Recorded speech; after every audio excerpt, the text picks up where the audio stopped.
Salut, bienvenue, quatrième épisode de l'AI Engineering Podcast. Aujourd'hui, on reçoit Benoît Pimpeau. Comment ça va, Benoît et Julien? Ça va plutôt bien, merci pour l'invite.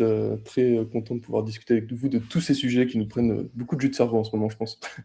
Merci de nous avoir rejoints. À chaque fois qu'on discute, Benoît, tu as des bonnes idées, toujours des bonnes idées. Donc, je pense que ça va être super intéressant de discuter avec toi. Ah, c'est trop cool. On a eu des bons retours sur les épisodes. On a reçu des gens qui disent exactement la même chose que ce que tu as dit, Benoît. J'étais perdu dans tous les sujets. Ça fait du bien d'entendre des gens qui en parlent et tout. Je pense que c'est assez cool. C'est rafraîchissant, je pense. Et la news aussi, on l'a dit la dernière fois, mais les épisodes, ils sont aussi sur Spotify et Apple Music, c'est ça, Julien? Ouais, Apple Podcast. Apple Podcast. Donc, Trop bien. n'hésitez pas à vous abonner. Moi, je sais que j'écoute tout le temps sur Spotify. Donc, rien que pour moi, j'étais content qu'on ait ça sur Spotify, en tout cas. Parfait. Alors, aujourd'hui, on a des news bien chargées. Je pense que le premier truc dont on voulait parler, c'est ce qui est sorti, je crois que ça a été hier soir. Donc, Jack, qui est le fondateur de Twitter, qui est parti de Twitter il y a un certain temps, qui a fondé Blocks, qui est globalement une entreprise qui fait du paiement et beaucoup de choses autour de la monnaie, quoi, a annoncé hier qu'ils allaient licencier 4000 personnes. Et ce qu'il dit, qui est assez fou, c'est il dit on est profitable, même avec 10 000 personnes, quoi, et avec ces 4000 personnes supplémentaires. Mais il dit on prend pas cette décision parce qu'on est en trouble. Bon, après, peut-être ça peut être du langage politique de dire ça, mais bon, il dit ça en tout cas. Ils sont profitables et ainsi de suite. Mais ils font ça parce que en ce moment tout est assez incertain. Je pense que on produit plus vite avec moins de personnes, etc. Et donc ils préfèrent s'y mettre maintenant à réduire leurs effectifs, quoi. Donc moi j'ai vu ça, et après je suis dans des Slack d'autres startups et d'entrepreneurs où beaucoup de personnes disaient là on voit il y a plein de petites startups maintenant qui commencent aussi à licencier et à laisser partir des personnes, quoi. Ouais, après la question c'est est-ce que c'est un signal qui est isolé ou pas, quoi. Est-ce qu'il y a Ouais. Et c'est ça, c'est un peu la question. Après, je crois que dans son post, j'ai lu le post, il disait que du coup, il allait se rapprocher des niveaux de rentabilité par employé d'autres startups comme Shopify ou des choses comme ça. Donc, c'est-à-dire que déjà, ils étaient un peu au-dessus. Ils étaient un peu, en termes de chiffre d'affaires par employé, ils étaient au-dessus des meilleures entreprises. Donc, je pense aussi que c'est une manière de revenir sur la baseline. C'est-à-dire qu'il ne va pas devenir beaucoup plus efficient que les autres. Il va Ouais. juste, je pense, revenir à des niveaux standards. Je pense que c'est ça aussi, comme ça aussi qu'on peut voir la chose, quoi. Et est-ce que vous pensez qu'il sort aussi de sa zone de confort en mode je vois que ça va shifter, du coup je sors tout de suite de la zone de confort que j'ai maintenant pour m'adapter au marché aussi? Il y a peut-être ça aussi, je me rends pas compte. Je sais qu'il a été assez dur chez Twitter à l'époque, des choses comme ça, mais c'est aussi. Ouais, c'est clair. C'est voilà. J'avoue, c'est assez dur. Après, il y a beaucoup de gens qui ont salué la manière dont ils le communiquent, quoi. Bon, ils donnent. Après, c'est les États-Unis. Hein. T'as 20 semaines plus une week, tu peux récupérer ton ordi, etc.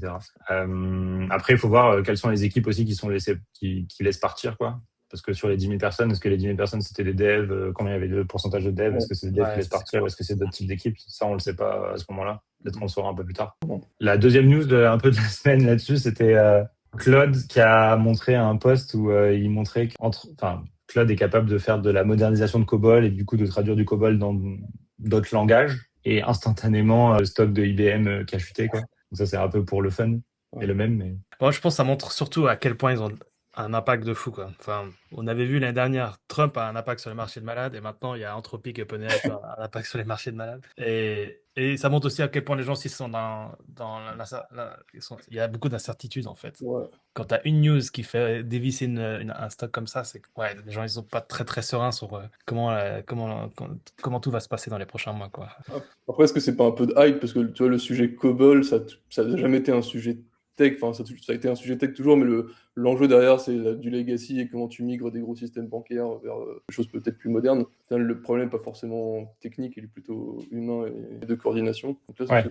moi, je le vois comme un truc de hype, un peu comme Meta avec tout ce qui était VR et AR il y a 2-3 ans, et puis maintenant, c'est pas. Tu vois. Mais ouais, en tout cas, c'est flippant de voir qu'ils ont autant d'impact. Hein, ça. Ouais, c'est sûr qu'après le COBOL, il y a d'autres sujets qui sont ok, la traduction du langage c'est assez simple. Le passer en prod, je pense qu'il y a d'autres sujets, Ouais. quoi. C'est ça. Mais là, ce que tu regardes dans le post LinkedIn, là, la dernière phrase est intéressante. C'est le marché de la migration du software legacy. Ça, je trouve ça, pour le coup, assez intéressant. Ouais. Parce que on parle beaucoup justement des interfaces, etc., comment s'interfacer avec des agents. Et puis du coup, probablement, il y a un marché qui s'ouvre juste pour faire ça, en fait. Transformer des interfaces legacy dans des interfaces un peu Ouais. modernes. Ça, je Même trouve en, ça, je trouve ça intéressant. même en data, hein, je parlais avec avec des amis qui sont data ingénieurs en consulting et ils ont pas mal de sujets de migration de Databricks vers Snowflake ou de Hadoop vers Snowflake, des choses comme ça. En fait, avec ces outils-là, tu peux vraiment aller beaucoup plus vite dans la migration aussi, quoi.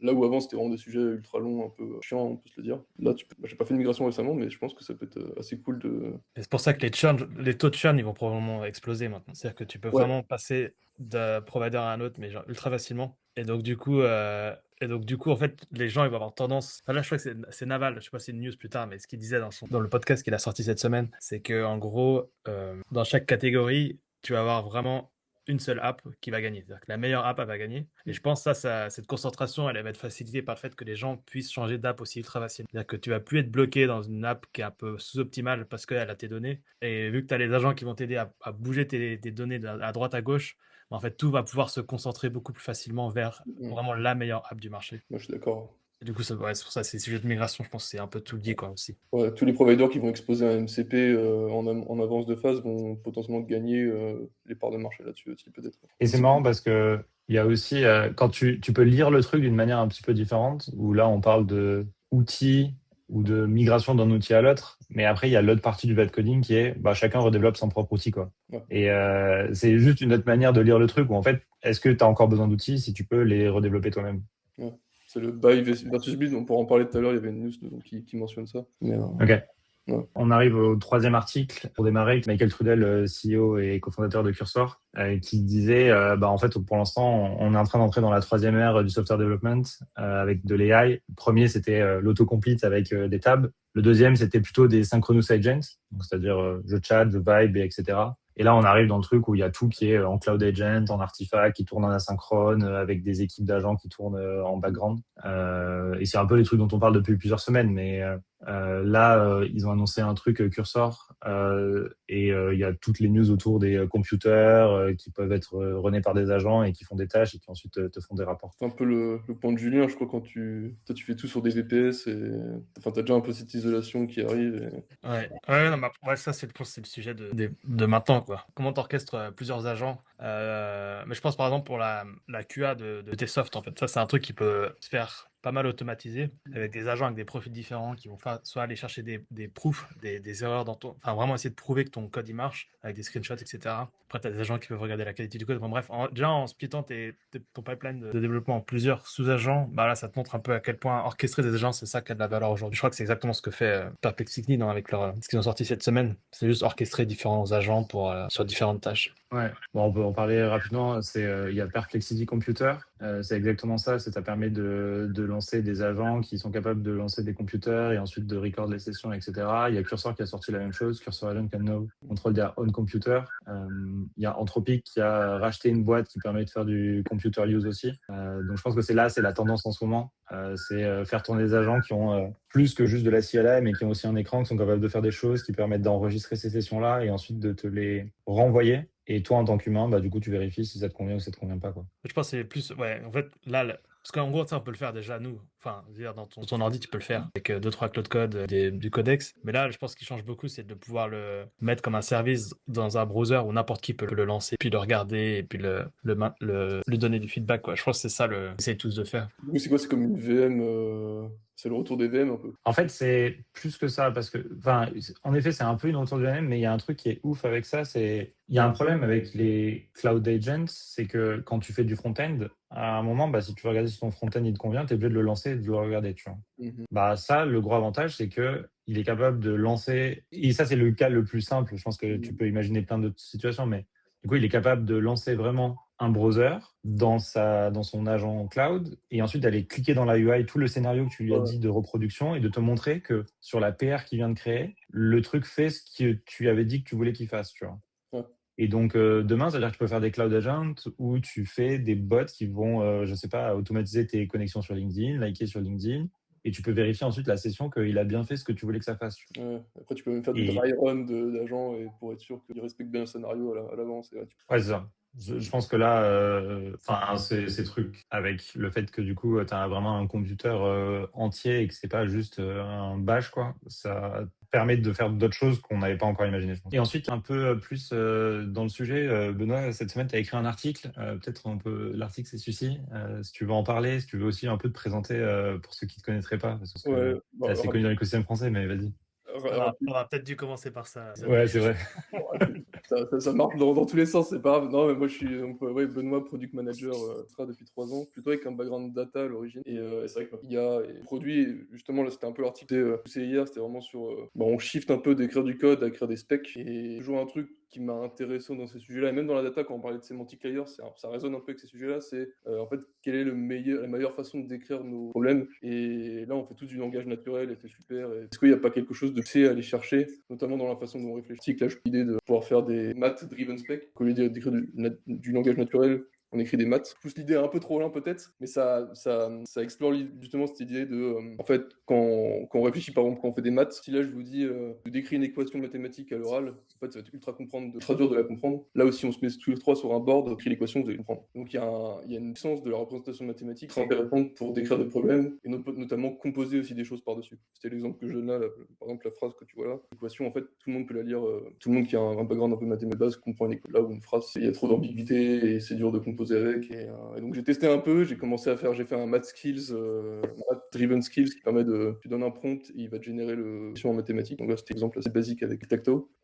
Et en vrai, après quand tu redonnes ça à un agent, il arrive à faire exactement ce que tu aurais pu faire en naturel. Mais l'enjeu c'est pas forcément pour l'agent, c'est plutôt entre l'humain et l'agent, et comment tu gardes une structure cohérente de ton prompt. Il y avait un exemple, je pense que Julien, tu l'as dans un dernier podcast, où il y a un gars aux US, il a fait un prompt du 1000 lignes dans un markdown. En fait, ça, c'est un maintenable comme un code spaghetti. Donc, il y a un enjeu d'aller plus loin, selon moi, que le langage naturel pour composer son software de façon un peu plus smart, quoi. Un peu comme le TDD ou le DDD qu'on fait un peu plus senior. C'est un peu la même idée. Je sais pas ce que vous en pensez. Moi, je trouve ça trop intéressant parce qu'en fait, l'idée, c'est d'avoir les specs, c'est un bon gros, c'est un dump de ton cerveau dans un fichier. Et en fait, après ce dump, l'objectif, c'est qu'on conduise à la meilleure implémentation possible. Ce que tu as envie, c'est de limiter l'incertitude qu'il y a entre ce dump et l'implémentation finale. Et donc, du coup, plus tu arrives à avoir un spec où il y a le moins d'ambiguïté possible, et ben plus tu vas réussir à limiter le risque que l'implémentation de mal. En fait. Et donc du coup utiliser les maths pour ça, moi je trouve ça assez brillant parce que justement le but c'est d'avoir des specs lesquels tu es sûr que le logiciel qui va être généré, qui va être construit après, soit le plus proche possible de tes spécifications. Et du coup les maths, et il y a un autre truc que j'ai bien aimé en lisant ton article, c'est la composabilité. Parce que en effet, en fait, je pense que ce qui est trop intéressant, c'est par exemple de prendre un sous-système d'un autre système pour l'injecter dans ton système. Par exemple, je sais pas si t'aimes bien le workflow d'authentification d'une app X open source et que tu veux l'utiliser dans ton app, en fait, tu peux juste référencer les specs et puis vu que c'est composable, et ben, tu peux assez composer tes apps les specs sans avoir à repartir de scratch, quoi. Ça, je pense que c'est un super point. Il y a un autre article qu'on va peut-être pas aller dans le détail aujourd'hui, mais qui parle de ça, de ce qu'il appelle, c'est Steve Yeager qui parle de ça, de l'inside compression. Et en fait, c'est pour ça qu'on parle de développer de plus en plus de CLI, de skills, etc., pour éviter à l'agent de recramer des tokens pour rien. Là, en fait, on a déjà un problème. Par exemple, il y a un exemple qui donne, c'est en fait un agent, il va jamais recréer Git. Git, c'est 20 ans de travail d'humain et de faire super bien. Pourquoi un agent il recrée Git alors que ça existe déjà pourquoi utiliser Ça revient un peu à ce que tu disais, Christophe, tout à l'heure. C'est chacun peut recréer mais comment positionner ton outil comme étant trop compliqué à recréer, comme étant une brique. Et je pense que c'est ça toute la clé maintenant. C'est vraiment d'avoir un outil qui est considéré par les développeurs, par les agents, comme étant quelque chose sur lequel ils puissent s'appuyer. Ouais, mais par exemple, si on prend l'exemple de Git, on pourrait se dire dans un monde d'agents, est-ce que Git, ça sert encore à quelque chose? Enfin, en gros, par exemple, Git, c'était un bridge peut-être pour les humains, pour nous aider à collaborer. Est-ce que dans le monde d'agents, ça a un intérêt Git? Est-ce qu'il faut pas un truc qui est plus efficace? Et donc après, c'est peut-être un autre software versionning et peut-être qu'il y a quelqu'un qui créera cette brique et tout le monde va la réutiliser. Ça, c'est vrai. Mais c'est un peu, je sais pas si vous connaissez, Bid, c'est du Git pour les agents, quoi, en gros. Ouais. y a toute cette trend aussi de créer des outils pour les agents et pas pour les humains. Encore une fois, est-ce que c'est les humains qui doivent créer des outils pour les agents ou les agents qui doivent créer des outils pour les agents? C'est ça, le Biz, enfin, je trouve que ce logiciel, il est trop stylé. Mais un truc je pense, à retenir de comment le gars, il a créé, c'est qu'en gros, si tu regardes son CLI, en fait, il y a un nombre incalculable d'options. C'est violent. Et en fait, le gars, ce qu'il a fait, c'est il a protégé son CLI des abus. Donc, en gros, à chaque fois qu'il y avait une hallucination sur une commande, eh ben, il rajoutait une nouvelle option dans son CLI. Ce qui est un truc complètement contre-intuitif. D'habitude, ce que tu essaies d'avoir une CLI qui soit, voilà, qui puisse être compréhensible par un humain. Bah, lui, il a fait tout l'inverse. Il a vraiment encoder toutes les hallucinations possibles dans son clip pour que l'agent interagisse avec. Il a reverse ingénieré le training du LLM, quoi. Ouais, exactement. Donc, par exemple, si l'agent il essaye pas bids ls, que lui il a que bid list, mais il a rajouté une autre commande ls. Ok, c'est marrant.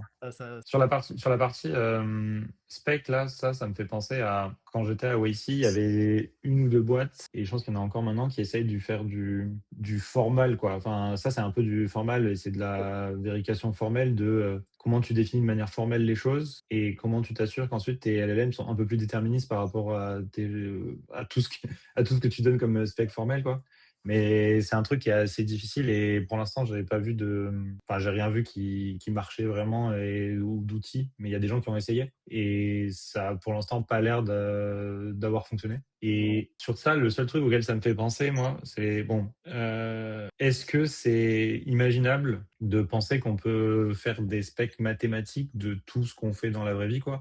Tu vois, je pense que là, ça se prête plutôt bien à quand on parlait des metrics trees ou des trucs comme ça, dans le cas d'usage d'entreprise. Mais est-ce qu'on est capable de faire du mathématique de plein de choses? Parce qu'en fait, le truc, c'est que quand tu y réfléchis, l'anglais, c'est le truc le moins pire pour tout, en fait. Enfin, l'anglais ou la langue naturelle qu'on utilise, on a convergé à un truc qui nous permet de communiquer entre êtres humains et de se comprendre entre êtres humains. Et si les maths c'était le truc le plus pratique, on parlerait en langage mathématique potentiellement quoi. Je vois ce que tu veux dire. Après, tu vois, pour parler, c'est le langage naturel parce que on a l'évolution qui fait qu'on fait utiliser une voix et le langage naturel. Et pour réfléchir, c'est pas forcément le meilleur canal. Tu vois. C'est un bon point. Et pour réfléchir, personne ne sait répondre à ce truc-là. Enfin, personne sait comment on réfléchit. Et chacun a son mental model aussi. Mais les maths sont un peu le point où on se rejoint tous humains dans la construction de systèmes complexes avec une même truc point. Mais effectivement, c'est un peu la question que je pose dans l'article, c'est est-ce qu'on arriverait à trouver les équations de Maxwell du produit? Ça part un peu trop loin. Mais par exemple, entre Airbnb, Booking, en fait, il n'y a pas un socle commun qui est définition d'utilisateur, différents éléments de calendrier, qu'on n'arrive pas à trouver une équation au sens large qui sauve tout le problème. Un peu comme on a des librairies de software, en fait, on pourrait avoir une librairie commune de choses un peu plus abstraits qu'on manipule nous entre eux. Au final, c'est des graphes, donc tu peux te ramener à une structure de graphe dans ton software pour le décrire. Je suis assez d'accord aux histoires de dépendance entre entités et action entre entités qui peut être assez facilement représentée. Puis, je pense pour revenir sur ton point, Christophe, la physique, je pense que c'est un bon exemple. Science qui essaie de décrire le réel et qui utilise quoi? Qui utilise les maths pour le faire. Les exemples mathématiques pour le faire. Ah, ça. Et après, je mets dans l'article aussi, c'est que on aura toujours le langage naturel parce que c'est notre interface à nous en tant qu'humains. Et par contre, les agents, eux, peut-être que ça, enfin, les maths seraient un peu le substrat, là où le langage naturel ou le code, c'est projection de pour les différents acteurs qui un channel en particulier. Ouais. Sur la partie prompt, nous dans Nao là récemment sur la manière de prompter, il y a plein de libs, je pense, pour qui t'aident à construire des prompts, mais nous on a fait un truc assez simple où en gros on écrit du React et le React ensuite est converti en Markdown. Enfin, on a fait une lib où en gros t'écris des blocs en JSX comme si c'était du React. Du coup, t'es capable de créer tes prompts en JavaScript et donc t'as une composabilité de prompt, tu peux boucler, tu peux faire whatever quoi. Okay. Enfin, t'as tout le templating du React pour créer tes prompts. Et ensuite, on a un truc qui fait React to Markdown et ensuite ça compose le prompt final en Markdown qui est envoyé quoi. Ah, c'est trop bien, c'était un peu mon idée. Je me suis fait un outil comme ça parce que avec Grimoire, avec Grimoire pour gérer mes prompts. Je suis pas allé aussi loin que vous. Moi, c'était juste un /CLI qui permet j'ai tous mes prompts, mes skills en fait. Et des fois, j'ai envie de les composer pour faire des agents.md un peu complexes. Là, dans mon terminal, j'ai juste à, en fait, prends-moi tel prompt, et fais un append, mets-les-moi bout à bout. Et après, je peux toujours repasser la moulinette dans un Opus 4.6 pour le clean avec plus de contexte business. Mais je pense que vous avez fait, c'est plus smart. Ça revient sur l'enjeu de composabilité t'as des mini-prompts très focus et après, toi, tu veux choisir. C'est smart. Juste pour comprendre, c'est quoi l'intérêt de composer des prompts? C'est quoi, par exemple, le cas d'usage? C'est, par exemple, moi, tu vois, en ce moment, pour faire mes projets perso, ce que je fais, c'est que moi, j'aime bien faire du TDD, donc vraiment faire du red-green. Tu lances les tests, ils sont rouges, et après tu fais le code. Donc en fait, ça c'est une petite partie de mon agent.md. Et si je veux faire un front en React, j'ai un autre skill qui est senior front-end skills. Et derrière, en fait, je vais mettre les deux bout à bout. Comme ça, si je veux faire un nouveau. Et nous, ce qu'on a, c'est genre notre système prompt, du coup, il est défini en React comme ça. Donc, on a encodé genre comment tu fais du Markdown viteuf en React. Et l'avantage, du coup, c'est que tu peux, là, quand on crée notre système prompt, si on sait que le user a des connexions, du coup, on peut boucler avec toute la puissance du React pour dire dans le prompt, qu'est-ce qu'on va rajouter qui est de type connexion, quoi. Et ensuite, tout ce truc-là, qui est du TSX ou du JSX, c'est converti en Markdown et c'est ce qui est vraiment envoyé à la fin au LLM. Et donc, en fait, on repose sur la création de prompt de manière software, quoi. Ok, je comprends bien. Non, après, l'autre... donc là, j'avais fait un math spec driven skill qui permet de jouer un peu avec ces idées-là. Et l'autre chose que j'ai faite qui est un peu plus utile au quotidien, c'est ce que j'appelle spec observer. J'ai vu d'autres gens faire ça aussi. Ça permet de... quand t'as un gros markdown avec un spec, ça permet de le visualiser un peu plus... de façon un peu plus pratique. Tu peux faire des collapses, faire des tables, ça fait les renders des merveilles. Ok. C'est un markdown viewer, quoi, en gros. Mais c'est une petite UI. En gros, c'est une petite UI que tu lances en browser. Ouais, c'est même en skills, en fait, tu le donnes à ton Claude dans le navigateur ou whatever, et derrière, il va te faire le render à la volée.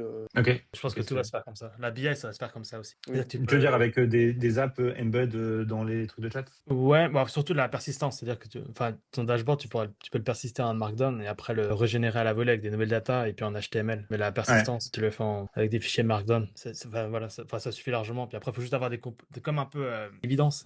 Ouais, c'est évident. Je pense que ça va se généraliser. C'est un peu le pattern maintenant. Je viens de sortir ça sur Nao cette semaine. En gros, ça fait genre create a story about Napoléon and add random chart in it. Et en gros, ça va tourner un peu, mais l'idée c'est de créer des stories qui sont des markdowns que ensuite tu peux partager avec tout le monde, quoi.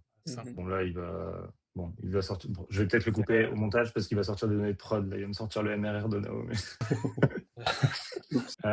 et en gros, en fait, ça te permet de créer une story comme ça. Là, j'aurais pu du coup lui demander direct une story de MRR, mais et à la fin, il est capable de mettre des charts à l'intérieur. Bon, ça, je le couperai, je pense. Ça ressemble à truc de. Ça ressemble au truc de Mother Duck. Ah oui, les dives. Ouais. Les dives. Voilà. Et en gros, l'idée, c'est qu'après ça, tu peux genre l'ouvrir en full screen et le partager à quelqu'un comme une histoire, quoi. Et le rafraîchir, l'avoir rafraîchi tous les jours. Ouais. Pour l'instant, nous, il est pas rafraîchi, c'est embed la data à l'intérieur. Mais ouais, l'idée, c'est que tu puisses le rafraîchir. Ça rejoint un peu le sujet de graphie, c'est quoi, c'est graphie.dev, c'est ça qui permet de faire des... Ouais. Je n'ai pas exploré encore à 100%, mais qui permet de faire des charts de façon un peu plus déterministe, tout en ayant un LLM derrière en back. Alors, de mon point de vue, de ce que je comprends, c'est que Graphie, pour moi, c'est un truc qui existe depuis des années, qui permet de faire, c'est une librairie graphique pour faire des charts, quoi. Et je pense qu'ils ont adapté leur librairie pour qu'elle soit AI native, parce que ça, c'est le truc que j'ai un peu creusé là aujourd'hui. De mon point de vue, il n'y a pas de bonnes librairies qui sont LLM compatibles. Et quand je dis LLM compatible, c'est faire un truc qui... En fait, quand tu fais des charts, il y a plein de choses qui sont importantes, quoi. Il y a la manière dont tu fais les axes, les grilles. Il y a tellement de choses, genre le formatting des dates, que tu puisses facilement le changer, parce qu'en fait, c'est toujours chiant le formatting des dates quand tu fais des charts. Si tu mets des filtres, comment tu connectes le filtre à ton chart, comment ça se rend dynamique, comment tu crées tout ce système-là. Et de ce que j'ai creusé, je trouve qu'il n'y a pas de bonne lib open source ou de bonne lib tout court qui permet de faire ça. Je pense que Evidence le fait dans son propre framing, je dirais. Evidence va le faire, Lightdash va le faire dans son propre framing. Mais si tu veux utiliser ça dans ta propre app, aujourd'hui, je pense qu'il y a absolument rien qui existe. Et je pense que c'est un peu ce que veut faire Graphie, c'est fournir charting SDK pour qu'en fait les LLM puissent faire des vises et que tout soit bien connecté entre. Mais Plotly et tout, ça permet pas de faire ça. Le problème de Plotly, alors déjà le problème de Plotly, c'est que c'est du Python. Et après, ça se build en app live, mais que c'est du Python. Et je trouve que mon feeling, c'est que le code de Plotly, c'est pas le meilleur code, quoi. Mais peut-être que je dis des conneries. Ouais, ça se rapproche pas plus, des 3.js en version justement un peu plus SDKifiée, un peu plus haut niveau que des 3.js, peut-être c'est un entre-deux. Ouais. Et puis les charts de Plotly, c'est pas les plus beaux, mais je pense que tu peux peut-être le surcharger. Ok. Vas-y. Ouais, quand j'ai vu le truc passer, puis je me demandais, mais ça veut dire quoi exactement être AI native? Comment est-ce qu'ils comprennent ça? Je pense qu'il y a, je sais pas, genre c'est un truc que c'est un feeling pour l'instant que j'ai pas encore matérialisé. Il faudrait que j'écrive dessus et je pense que je couperai ça au montage parce que là j'avoue. Mais c'est genre, pour l'instant, quand j'utilise des libs, j'ai l'impression qu'il y a toujours un truc qui manque pour que le LLM il soit parfaitement fluide avec. Tu vois. Ce que tu as envie potentiellement quand tu fais un chart, c'est si le chart tu le sors dans l'autre sens, t'as pas envie de régénérer un chart. chart, tu as envie que le chart il s'update dynamiquement, tu vois. J'ai envie que mon LLM il soit capable de cacher, afficher des choses comme ça. Tu vois. Enfin, il y a plein d'interactions sur un chart que tu as envie de. Enfin, tu as envie que le LLM il soit genre, tu as l'impression qu'il contrôle le chart complètement et pas qu'il ait besoin de repasser la data à l'intérieur parce qu'en fait la data c'est plutôt un pointeur qui est caché à un autre endroit. Tu vois, il y a plein de trucs où. C'est un peu il faut voir ton chart comme pas un semantic layer, mais comme l'endroit, enfin le point d'entrée du LLM. Après, le LLM peut changer le chart, mais sans changer la sémantique derrière. Ouais, Il n'y a exact. pas le même sujet sur les diagrammes. Essayer de faire des diagrammes, par exemple avec Escalibro, bah en fait, si un LM veut le faire, il doit passer par l'inter complètement inefficient. Ouais. En fait, il y a plein de choses graphiques comme ça où probablement il y a un point d'entrée à créer. Sur la diagramme, j'ai l'impression que le truc sur lequel ça va converger, c'est de faire du mermaid, parce que l'avantage du mermaid, c'est que c'est genre texte serializable, quoi. Mais je pense qu'il y a plein de défauts le mermaid parce que c'est assez simple. Tu vas pas très loin. Enfin, que j'en connais, tu vas pas très loin. En gros, il faudrait un Excalibro avec. Exactement. Ouais. Trop stylé. Ensuite, tu avais envoyé ça, Benoît. Non, je crois que c'est moi. J'ai Ah, c'est tombé toi. là-dessus hier, et puis en fait, je construis une ou deux interfaces là en ce moment. Et en fait, à chaque fois, galère pour donner du feedback. Et puis ça va te permettre de le faire. Je clique sur les différents composants de front, tu rajoutes des commentaires. À la fin, tu fais un copier en bas là à droite, et après, tu copies ça à Claude Code et tu as tout le feedback déjà Non. qui est retourné. Et je trouvais ça pour moi, c'est l'exemple parfait d'une application simple et assez smart. Est-ce que c'est comme si Claire. tu décrivais, genre comme si tu décrivais à la voix, tu dis ok, j'ai un problème dans ma navbar, j'ai un problème machin, tu récupères le transcript et après tu donnes. Exactement. Ok, Exactement. trop bien. Il y a la même chose dans Cursor depuis genre quelques mois. Genre Claire, mon associée, elle utilise ça pour bosser sur le website et la landing page, quoi. Elle a genre le chat sur le côté, le website juste en mode browser, et dès qu'elle a envie de faire des trucs, elle plante un bloc, elle le drag and drop dans dans la chatbox et elle dit je veux pas que ce soit comme ça, quoi. Trop bien, trop bien. Ah, je savais pas. Il y a Stitch de Google aussi qui sert super bien son design. Je pense ensuite il y a cet article là, Benoît. Pas Benoît, Julien. Ouais, ça c'est l'article de la semaine. J'ai trouvé incroyable. Donc en gros, c'est un gars qui a appris, enfin qui fait, voilà, je crois qu'il était licencié, puis du coup il s'est lancé un peu dans des projets fun. Et en gros, il a appris son chien à coder un jeu. Comment il a fait En fait, il a Vas-y, tu peux baisser un peu. Donc en fait, ce qui se passe, c'est que il a donné un keyboard à son chien, donc appuie de manière random sur le keyboard. Il a fait un système de reward, lui donner à manger quand il appuie. Et donc en gros, il a appris son chien déjà à appuyer le keyboard. Et en fait, ce qui s'est passé après, il a donné l'output du keyboard, il l'a envoyé à Claude Code. En fait, il a dit à Claude Code, ceci est un message cryptographique, décris-le et crée un jeu à partir de ça. Essaye de comprendre ce qu'il y a dans le message et tu crées un jeu à partir de ça. Quand tu as besoin de pluie, et en fait, il a une boucle de feedback où ça allume une lumière ou un truc sur la nourriture du chien. Et donc du coup, quand Claude Code a besoin de plus d'input, bah, le chien il va rappuyer sur le keyboard et puis il va avoir un système de reward. Donc en gros, il a fait une boucle entre Claude Code et ce que le chien rentrait sur le clavier. Et ça a marché. Il a sorti des jeux comme ça. Et en fait, tu peux regarder plus bas, c'est assez marrant. Tu vois comment est-ce que Claude Code interprète le message, en fait, où c'est random. Voilà. C'est ça, je sais plus où c'est. Tu arrives à trouver. Et voilà, ça, je trouvais ça, c'était un projet. Ouais, je trouve trop marrant. C'était plus Il est trop fort. C'est là, non? Ah oui, c'est là. C'est ça, exactement. Regarde, tu vois, genre Y7U key or adjacent on keyboard, comme ça. Moi, je trouve ça brillant. Trop bien. Il dit dans l'article si ça converge vers quelque chose à la fin, genre si à la fin il y a un state qui reste. Le chien il a optimisé pour avoir la récompense, genre il tape sur les touches en haut à gauche du clavier pour avoir tel de. Ah, ça, Je vais lire en détail. Mais du coup, dans le setup, le chien, il a pas un écran de ce qui s'affiche, quoi. Non, il a juste le pet fooder, là. C'est ça, sa boucle. Et donc, du coup, Ouais. voilà. Donc cool. Là, c'est quand même, c'est cool, je pense, c'est fun, mais il y a un truc qui est le jeu, c'est plus Claude Code qui s'amuse plus qu'autre chose, quoi. Là, pour l'instant. Ah oui, bien sûr. Oui, là, oui, exactement. Exactement. C'est trop stylé. Comment dresser son chien avec Claude Code. Oui, pour le gars, je pense qu'il prend pas mal de temps, parce que mine de rien, il y a quand même quelques briques à mettre. Mais ouais, j'ai bien rigolé. Trop stylé. Ensuite, il y avait Start. Ça, c'est moi, j'ai pas mal tourné sur Substack. C'est un peu déprimant. Ne pas être déprimé, Ok. ne lisez pas cet article-là. Mais ça explique comment en 2028, potentiellement, c'est une histoire fictive de 2028 qui revient dans le passé. C'est depuis 2028. On a une grosse crise économique en gros. Mais c'est ultra détaillé, c'est assez réaliste. Ok. C'est un peu long à lire, mais c'est ultra intéressant. Il y a pas mal il y a sans doute du vrai, il y aura sans doute du faux. Pareil, c'est ce genre de post-là. Mais Il a dit quoi? Il a dit quoi Enfin, c'est qu'est-ce qui se passe? Bah, en gros, il dit que tous les white collars, donc tous les ingénieurs qui travaillent dans le tertiaire, plus de travail, et que du coup, ces personnes-là, consommer dans le réel. Tous les gens qui sont dans le secondaire et le primaire n'ont plus d'argent non plus. T'arrives dans une crise majeure de, voilà, très, très, très simple. Non, mais c'est Ouais. ça revient un peu au premier tweet des gars Twitter, là. Ouais. Ouais, c'est un peu ça. T'as 1% des gens qui captent 80% de la valeur et de la productivité, et le reste se bat, quoi. Peut-être Ouais, que c'est t'as un peu entendu ça. le something big is happening, c'est un peu ça aussi, C'est quoi. ça, c'est la suite un peu plus détaillée, technique, économique de ça. Après, souvent l'économie, là, c'est vachement trendy, et il y a beaucoup de lobbying aussi derrière des boîtes d'IA qui... Je suis pas sûr que l'économie, ça marche vraiment comme ça, il y a quand même plus d'inertie, legacy. En 2028, ça me paraît tôt pour avoir ce genre de... Ouais.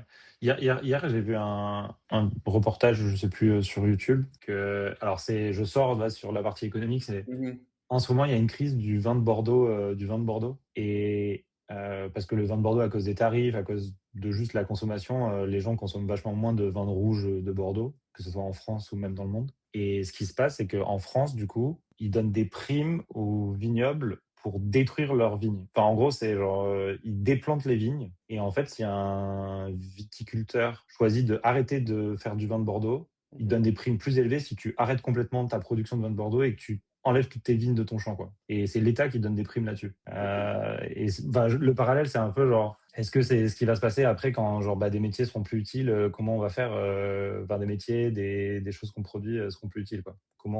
Quelle est la transition? Là, Tout le c'est sur le monde vin, mais tout le monde est subventionné par l'État à un moment. Et comme ouais. Mais au bout d'un moment, l'État, il pourra plus subventionner tout le monde, quoi. Ouais, c'est le... Ouais, je suis pas si pessimiste que ça, moi. Je pense que ça va juste augmenter le niveau de tout. Au final, on va avoir la même situation qu'aujourd'hui, mais tout le monde va faire, genre avoir 10 fois plus. Du coup, les attentes vont augmenter. C'est juste une barre qui va s'élever. Ouais, je suis d'accord. Ouais. La première phase sera comme ça, et celle-là, elle va durer quand même longtemps, je pense. Après, le vrai truc, c'est que potentiellement, sur le software, on avait trop de software engineers sur Terre, quoi. C'est peut-être ça, en fait, le vrai sujet, c'est que le point d'équilibre il était beaucoup trop élevé, on avait beaucoup trop de personnes travailler dans le software engineering, et peut-être juste, on n'avait pas encore trouvé le vrai point d'équilibre, quoi. Moi, non, je pense que c'est le contraire. Il n'y en avait pas assez, que du coup, on n'arrivait pas à créer des softwares qui étaient assez, que du coup, maintenant, on va pouvoir faire des softwares qui sont 10 fois meilleurs, combler 10 fois plus de niches, et donc, du coup, il va y avoir 10 fois plus de demandes encore. Ouais, un peu comme les médecins, quoi. C'est dur, on a un problème il n'y a pas assez de médecins parce que c'est dur d'avoir des médecins, parce que ce qui est d'être là, on l'a killé, quoi, faire. C'est simple d'être. Ouais, mais en fait, oui et non, dans le sens où c'est simple, c'est beaucoup plus simple d'être software développeur avec un niveau 2025. Oui, Mais être un software développeur niveau 2026, bah, ça demande toujours autant d'efforts. C'est juste que l'output d'un software développeur, il est 10 fois meilleur. Donc, en oui. gros, tu as toujours besoin d'autant d'efforts pour être au niveau du marché, je pense. Et c'est juste que tous les softs qu'on fait, bah, ils sont beaucoup plus ambitieux, plus compliqués, ils sont beaucoup plus avancés. Et Ouais, j'aime bien, et ça va dans le sens d'avoir plus de toujours avoir des seniors qui ont besoin de faire c'est encore plus. Enfin, ça change pas, c'est juste, comme tu dis, c'est tout le rang vers le haut, quoi. exactement. Moi, c'est un peu mon intuition. Autre truc c'est un papier qui est sorti, 12 février, qui évaluait l'utilité du agent.md ou du cloud.md, enfin, en fait, toutes les grosses instructions. Et donc, ils ont pris, de mémoire, ils ont pris des repos open source et ils ont essayé de voir s'ils arrivaient à résoudre des issues avec ou sans le fichier .md. Et alors, il y a plein de graphiques là-dedans, mais donc j'ai demandé à ChatGPT de me résumer la conclusion de ce papier. Et la short answer, c'est quand il y a des agents.md, ça make coding engine worse, not better. Et une des raisons principales, c'est souvent que en fait, on met trop de trucs dans le agent.md. Enfin, l'explication principale, c'est on écrit trop de trucs qui servent à rien. Et du coup, on fait du contexte rot. Enfin, genre, c'est le truc classique, c'est genre on met du noise et on pollue le contexte parce qu'on écrit des trucs qui servent à rien. Par exemple, tu vas répéter dans le agent.md un truc que le LLM sait déjà, genre de comment coder, ce genre de choses, où tu vas écrire des phrases qui vont un peu plus le perdre, qui vont pas avoir d'intérêt. Tu vas lui parler de ton projet, donc tu vas lui décrire ce qu'il y a dans ta codebase, tu vas lui mettre des trucs plus bas. Sauf qu'en fait, ça, il sait normalement déjà le faire parce qu'il sait search dans la codebase ou grep dans la codebase. Donc il y a plein de trucs qui servent à rien là-dedans. Donc c'est voilà, intéressant. Je trouve que ça résonne complètement avec l'article. Enfin, quand j'ai écrit l'article, j'ai failli annuler. Quand le papier est sorti, j'ai failli annuler d'écrire l'article. Je disais, en fait, ça sert à rien de faire des specs. Et quand même, à la fin, dans la recommandation, c'est quand même quand l'humain écrit le contexte, ça a quand même un edge, un petit edge, qui est peut-être pas aussi important que je voudrais. Mais ça revient encore, comme je disais, ça sert à rien de mettre plein de contexte, il faut juste savoir le contexte. Tu vois, Après, ce qui est trop dur à savoir, c'est de connaître le delta, ce qu'il faut rajouter au LLM. Après, cela pense pouvoir se régler avec des systèmes d'itération, etc., avec ou sans agent.md. Mais je trouve que c'est trop dur de savoir. Surtout que les modèles évoluent. Donc, en fait, le delta que tu dois rajouter. Et ben, on va devoir s'arrêter là. Enfin, c'est bon pour cette semaine. Merci les gars. C'était une très cool discussion encore une fois. On se revoit la semaine prochaine. Parfait, trop bien. Merci à vous deux. Ouais, Super merci à intéressant. vous. Ouais, super. Salut, bon week-end. Salut.